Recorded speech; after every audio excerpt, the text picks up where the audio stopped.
In the ceaseless flow of human history, the teachings of Buddha Sakyamuni have remained a steadfast lighthouse, illuminating the path for sentient beings to transcend the ocean of suffering. Today, I am honored to share another facet of his unparalleled wisdom from the vast treasury of his doctrine, a profound and insightful warning concerning 4 types of people who may appear as friends, but in reality sow seeds of misfortune in your life. Let us journey back in time, to the magnificent kingdom of Kosala in ancient India, where the Buddha witnessed a scene of profound significance, vividly illustrating the true nature of toxic relationships. 4 strangers, each wearing a different mask of friendship, appeared before the king in succession.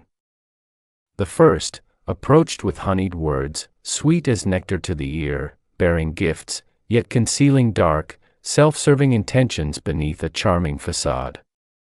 The second spoke endlessly of grand visions and magnificent plans, of deeds of great import, but hands that had never known the honest weight of true labor.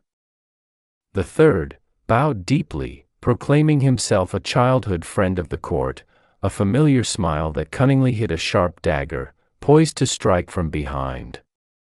And the fourth appeared with a gentle demeanor, kind gestures, always offering sweet excuses, yet subtly leading souls down a path of ruin and darkness. The Buddha, with his transcendent wisdom and enlightened vision, penetrated all these layers of deceit and pretense. And even today, his warning echoes through time and space, reminding us of these 4 perilous types of individuals.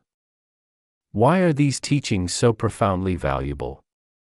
Because 2,500 years ago, amidst a period of immense social and philosophical upheaval in ancient India, the Buddha performed an extraordinary act. As cities flourished, forging novel forms of relationships beyond the traditional confines of family and tribe, and as merchants ascended to positions of power, challenging the established social hierarchies, he recognized the critical need for guidance and direction within these complex interpersonal dynamics. And thus, through his keen observation of courtly politics and the burgeoning merchant class, the Buddha created what might be considered the world's first psychological profile of toxic relationships. Long before the advent of modern psychology, the Buddha identified specific patterns of detrimental behavior, patterns that remain astonishingly relevant in our contemporary world.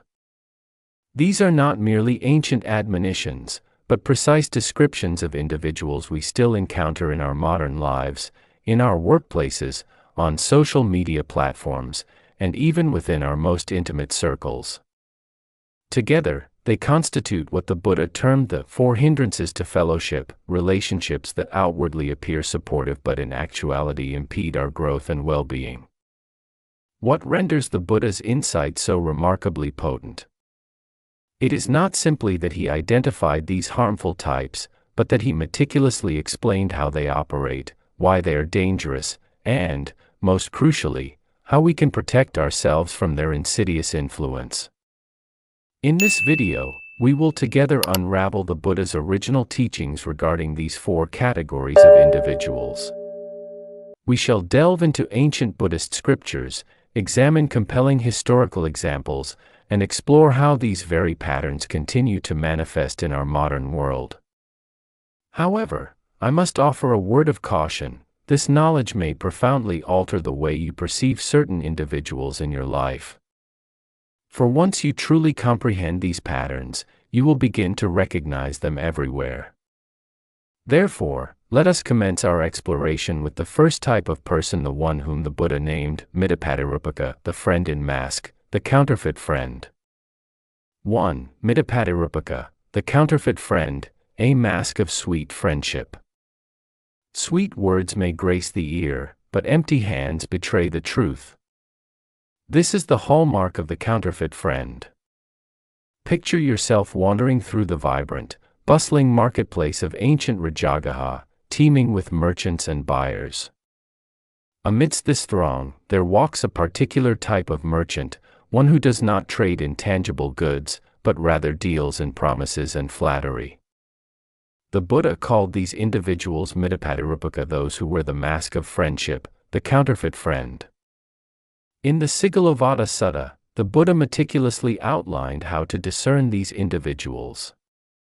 He taught, the one who takes much and gives little, the one who performs duties only out of fear, the one who associates for their own advantage rather than from love, know them to be Mitta-patirūpaka, a counterfeit friend. This profound teaching, preserved within the Pali Canon for over 2 millennia, precisely reveals how to identify them. Let us consider the story of John, not the Buddha's devoted disciple, but a wealthy merchant who once resided in Rajagaha. His warehouses overflowed with silks, spices, and precious gems, yet his most prized possession was his reputation for generosity and trustworthiness. One day, a charismatic stranger appeared at John's doorstep. This man spoke eloquently of grand trading ventures, of doubling John's vast wealth. His words glittered like jewels, his manners were impeccable. He knew precisely what to say, how to bow, and when to laugh. Other merchants cautioned John, voicing their unease. Something feels amiss, they warned. But the stranger possessed an answer for every concern. He even generously donated to the local monastery, but conspicuously, only when others were observing. The Buddha, residing at the Bamboo Grove Monastery at that time, noticed something peculiar in this man's behavior. He pinpointed 4 distinct patterns that unveiled the stranger's true nature. 1. Giving only when expecting a greater return. His generosity was akin to a fishing hook, baited with small gifts to lure larger prizes. 2. Words of kindness far outweighed kind actions. He spoke endlessly of future riches, yet always presented excuses for the non-materialization of prior promises. 3. Incessant flattery of John. He continuously praised John's wisdom and generosity, especially in the presence of others. However, when John genuinely required assistance, this man would mysteriously vanish. 4. Isolation of John from true friends. He subtly began to isolate John from his genuine companions. They are envious of our success, he would whisper. They simply do not grasp our vision. The Buddha elucidated that these 4 behaviors, taking much while giving little, empty promises, flattery devoid of substance, and the creation of division, are the unmistakable hallmarks of what he termed counterfeit friends. The tale of John reaches its climax when the stranger finally unveils his true agenda. He proposes a colossal trade venture, one that would necessitate John liquidating the majority of his assets. "Trust me," he urged, "this opportunity will never arise again." But by then, John had begun to recognize the pattern the Buddha had described. He observed how his so-called friend's generosity had waned once influence was gained, how his grand promises remained merely promises. The teachings on Mitta-patirūpaka saved John's fortune, but more importantly, they unveiled a profound truth about human nature that resonates even today.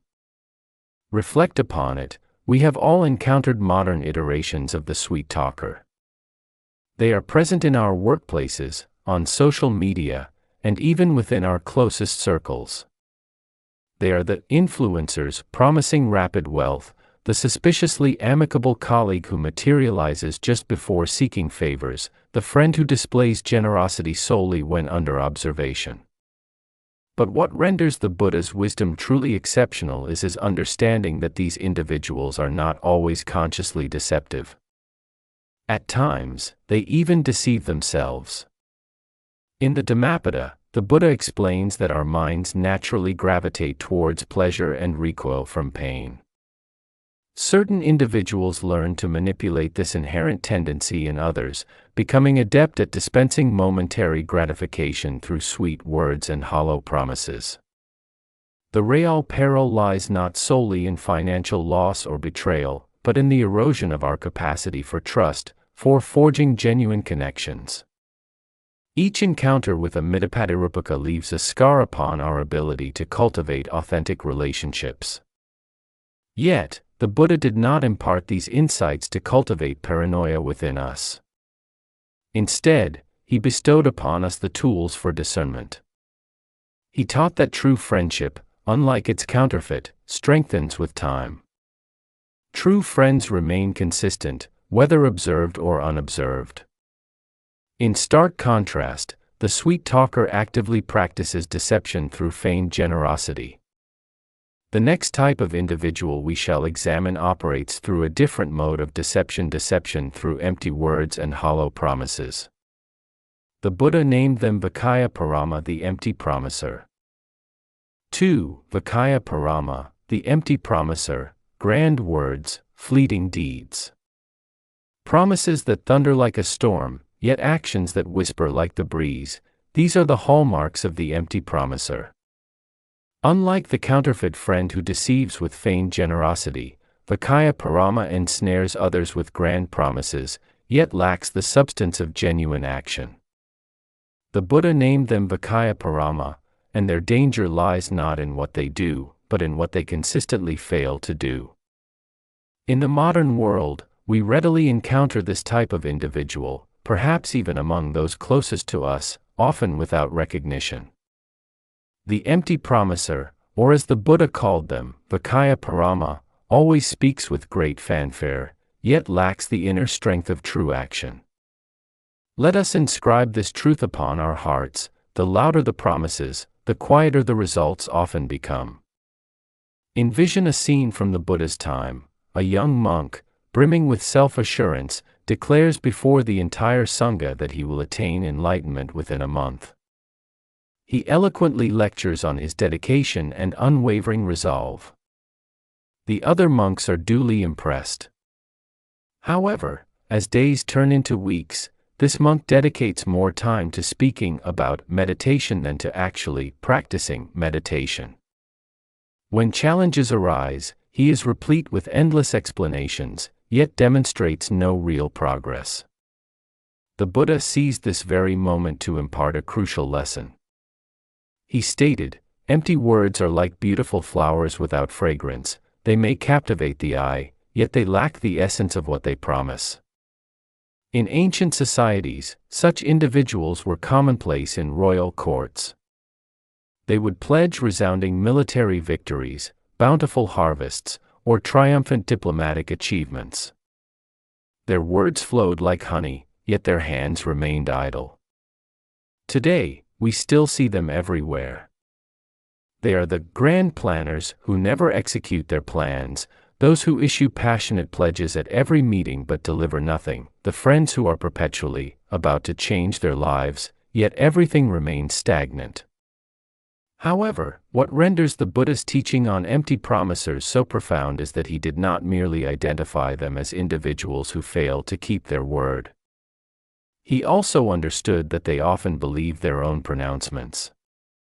In the Anguttara Nikaya, Discourse Collection, the Buddha elucidates that some individuals mistake the pleasure of discussing goals for the satisfaction of achieving them. They become intoxicated by their own rhetoric. To further illustrate, let me share a lesser-known story of how the Buddha dealt with an empty promiser. During a severe drought in Kosala, food became scarce, and the people were in despair. At that time, a man appeared in the town square, proclaiming to possess secret rituals capable of summoning rain. His orations drew vast crowds, and people clung to his every word. Day after day, he described elaborate ceremonies and intricate predictions. He spoke of his profound connection with weather spirits, of signs discernible only to him. The townspeople offered him food, shelter, and even precious gifts. Yet, the rain remained elusive. When questioned, he always presented a new explanation, a new ritual, a new promise. Each failure became an occasion for an even grander pledge. The Buddha, who was residing nearby, used this situation to teach about the peril of empty promisers. He explained that their true harm lies not only in their broken promises, but also in how they rob people of the energy required to discover genuine solutions. While the town fixated on the rainmaker's empty pronouncements, they neglected practical solutions. Fields lay fallow, water conservation efforts were postponed, and real opportunities slipped away. This pattern continues to repeat itself in our modern era. Consider the colleague who constantly speaks of revolutionary ideas but never implements them, or the friend who repeatedly vows to change their life but merely accumulates self-help books. The Buddha identified 4 specific signs of the empty promiser. 1. Focusing on past accomplishments to evade present action. They frequently recount past successes to mask their inaction in the present. 2. Making future promises to escape current responsibilities.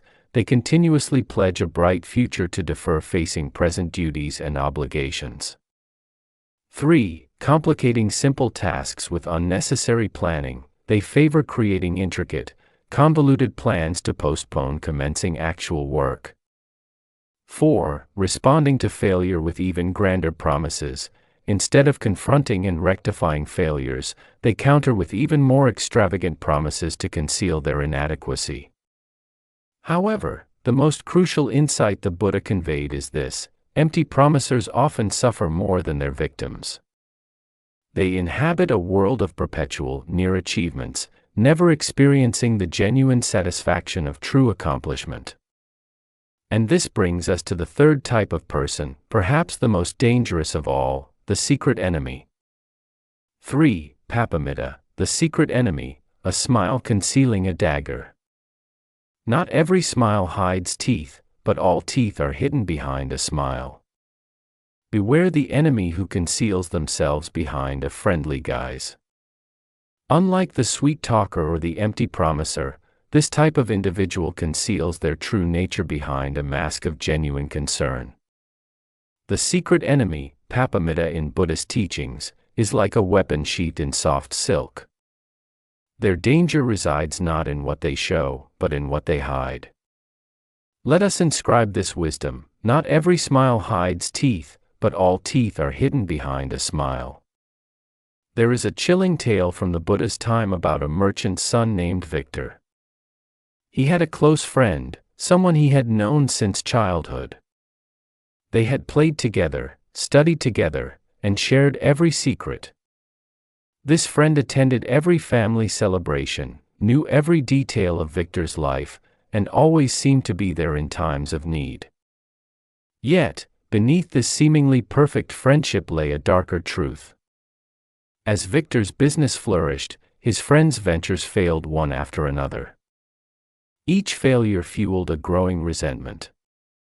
Every success of Victor's became a personal wound to his friend.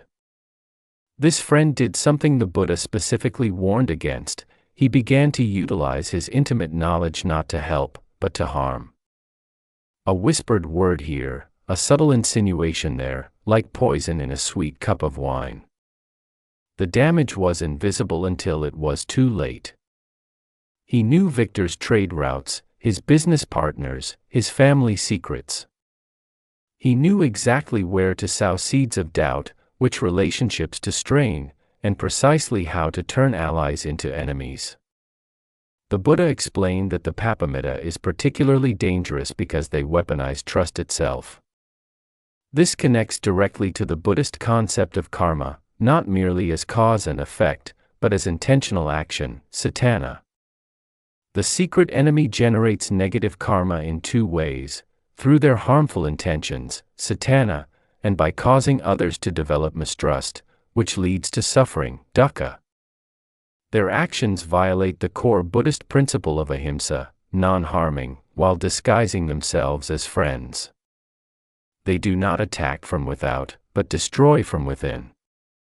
In the Anguttara Nikaya, the Buddha described 4 signs that reveal a secret enemy. 1. They secretly rejoice in your failures while publicly lamenting them. When you encounter difficulties, they outwardly express concern and offer comfort in public, but inwardly they harbor secret glee. 2. They diminish your successes, often with subtle criticism disguised as concern. When you achieve something noteworthy, they seek to downplay its value with seemingly caring words, which are in reality born of envy.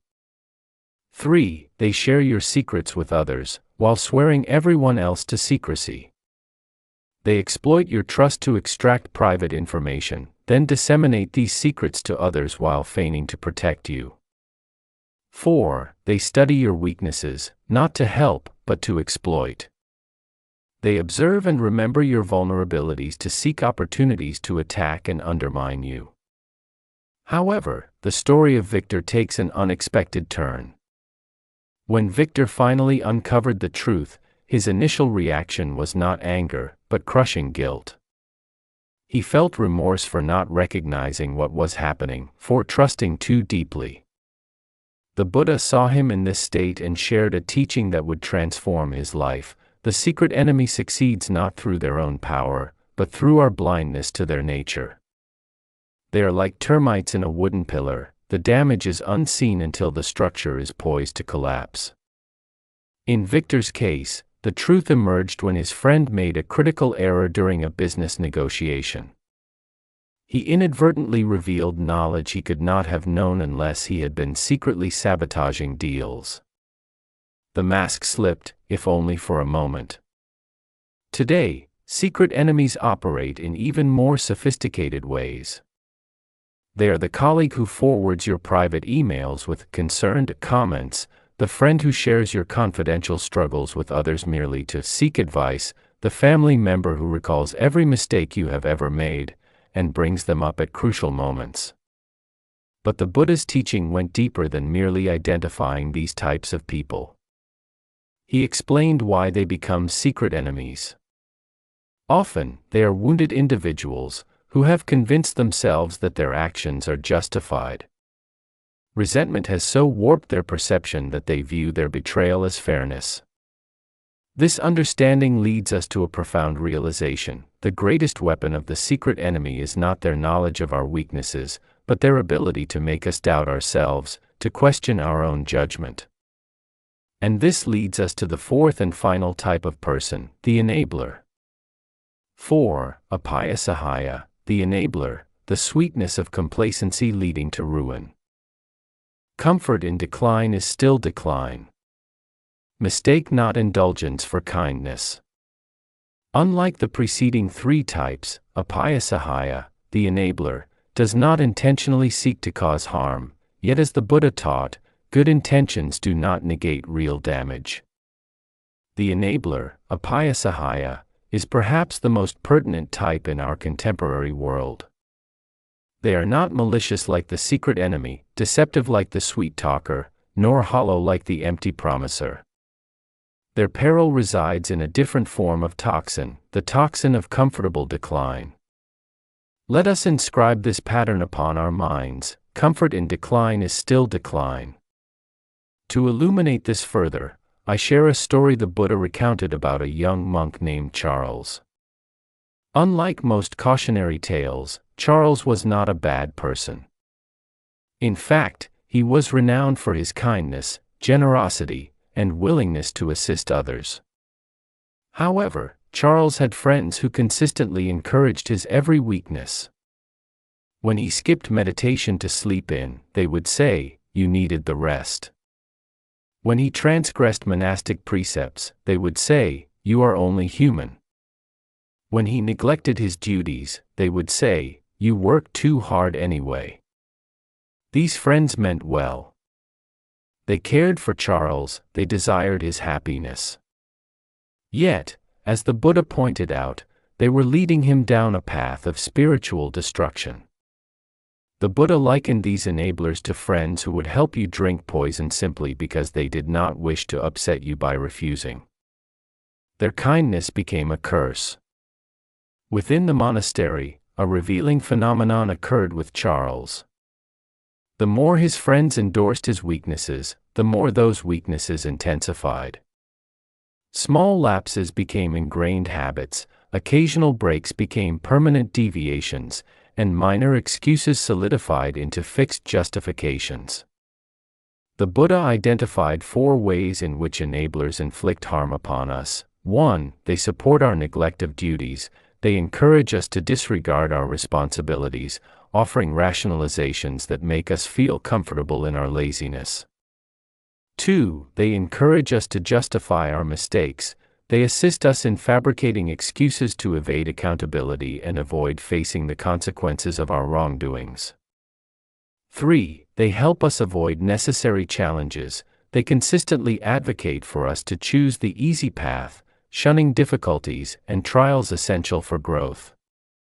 4. They transform decline into a feeling of comfort. They lull us into a sense of contentment with stagnation and lack of progress, sedating us with a false sense of security. The most striking aspect of the Buddha's teaching on enablers is this: they often appear in the guise of our most supportive friends. They are the ones who always agree with us, who never challenge us, who make us feel good about remaining exactly where we are. In Charles's case, the awakening turning point arrived during a fierce storm. While other monks maintained their practices despite the harsh conditions, he sought comfort alongside his enabling friends. That night, the Buddha posed a question to him that pierced through all his justifications: is the path to enlightenment meant to be comfortable, or to be true? Today, enablers are ubiquitous. They are the friends who encourage us to skip work when we are merely lazy, not ill, the family members who condone our unhealthy habits because they do not wish to witness our struggles, the social media groups that validate our worst impulses under the guise of self-care, when self-discipline would be more apartment. However, the Buddha's wisdom regarding enablers reveals a profound truth about human nature: it is easier to remain comfortable in decline than to embrace the discomfort of growth. We seek out those who will endorse our weaknesses, rather than challenge us to overcome them. Buddha's warning concludes here, yet its resonance continues to reverberate within our minds. These four types, the sweet talker, the empty promiser, the secret enemy, and the enabler, are not mere ancient categorizations, but persistent patterns of human behavior that echo throughout history. Yet, the Buddha did not share these warnings to incite paranoia or distrust. He bestowed this knowledge upon us for a specific purpose: to assist us in cultivating genuine, healthy relationships. True friends, the Buddha taught, are like stars in the night sky. They do not merely shine when we look at them, they do not conceal their light, nor do they lead us astray. Most importantly, they guide us towards our true north. The question is not whether we will encounter these four types; encounter them we surely will. The question is whether we will possess the wisdom to recognize them, the courage to confront them, and the strength to choose better companionships. For, ultimately, the company we keep shapes the person we become. Buddha's wisdom concerning these four types was never intended to sow fear or suspicion. It was born to cultivate wisdom. In the Mangala Sutta, Discourse on Blessings, the Buddha taught that wise association is the greatest blessing, surpassing wealth or fame. It is the simple act of surrounding ourselves with true friends. Reflect upon your life right now, in your workplace, in your social circles, in your most intimate relationships. The sweet talkers who charm but never deliver, the empty promisers who speak but never act, the secret enemies who smile but harbor darkness, the enablers who comfort but impede growth. The Buddha's teachings offer three potent steps for transformation. 1. Observe patterns, not promises. True friends reveal themselves through consistent actions, not fleeting words. As the Buddha said, as gold is tested by fire, so are the faithful tested in times of trouble. 2. Cultivate discernment, not suspicion. This is not about becoming paranoid, but about becoming wise. Wisdom arises from meditation; without meditation, wisdom declines. Understanding this dual path of gain and loss, conduct yourselves to increase wisdom. 3. Choose growth over comfort. The path to any worthy goal invariably involves discomfort. True friends will not merely support you, they will challenge you to become better. Before we conclude today, I offer you a question for contemplation, a question the Buddha often posed to his disciples: If the company you keep does not lead you towards wisdom, compassion, and truth, then where, precisely, are they leading you? Take a moment now to consider a relationship in your life, one that lifts you higher, challenges you to grow, and elicits your best self. Share this discourse with them as an expression of gratitude for being a true friend. Please, remember his words, "The wise grow in the company of the wise." Stay mindful, stay wise. May the light of Buddha's wisdom and compassion ever illuminate your path. Namo Buddhaya.